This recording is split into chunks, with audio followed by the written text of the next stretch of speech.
Hi friends, எல்லாம் எப்படி இருக்கீங்க? நீங்கள் நல்லா இருக்க ஆண்டவனை பிரார்த்திக்கிறேன்.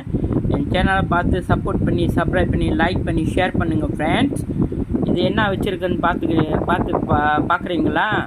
இது உங்களுக்கு தெரியும்னு நினைக்கிறேன். நாங்கள் சின்ன வயசில் இந்த ஐஸ்கிரீம் மாதிரி செஞ்சு ஒரு பையில் ஊற்றி ஃப்ரிட்ஜில் வைப்பாங்க.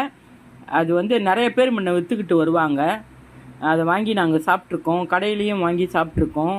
ஆனால் இன்றைக்கி கடைக்கு போக்குள்ள என் மக ஒரு 4 ஐஸ்கிரீம் இது சூஸ் பண்ணாங்க. இதை பாருங்க காட்டுறேன். இது முதல்ல இருக்கிறது அசாம் பாய். இது சோளத்தாடைன்னு நினைக்கிறேன், எனக்கு தெரியல.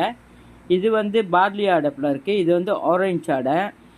அது பாகு காசி, அடுப்பில் பாகு காசி இந்தமாரி பிளாஸ்டிக்கில் ஊற்றி ஆற வச்சு பிளாஸ்டிக்கில் ஊற்றி ஐஸ்பட்டில் வச்சுருவாங்க. அது கட்டி போயிடும். முன்னெல்லாம் நாங்கள் வாங்கி சாப்பிட்ருக்கோம். சரி, இன்றைக்கி பார்த்தோன்னே என் மக வாங்கிட்டாங்க, எடுத்தாந்து வச்சுருக்கோம். இது சாப்பிட நல்லாயிருக்கும் ஃப்ரெண்ட்ஸ். நீங்கள் ட்ரை பண்ணியிருக்கீங்களா?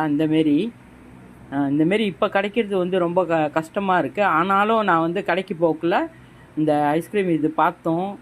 நாங்கள் ஒன்று எடுத்து சாப்பிட போகிறோம். வாங்க சாப்பிட்லாம், உங்களை அழைக்கிறோம். நமக்கு வயசானாலும் என்ன ஃப்ரெண்ட்ஸ், இது சாப்பிடலாம், ஒன்றும் பிரச்சனை இல்லை. நீங்களும் கடையில் எதுவும் இந்தமாரி விற்றாங்களா வாங்கி சாப்பிட்டு பாருங்கள். எப்பயாவது ஒரு வாட்டி தானே நம்ம சாப்பிட்றோம். சிறுபிள்ளைகள் சாப்பிடுவாங்க, ஆனால் பெரியாள் ரொம்ப குறைவு. ஸோ நாங்கள் இப்போ சாப்பிட போகிறோம், வாங்க சாப்பிடலாம். Thank you friends.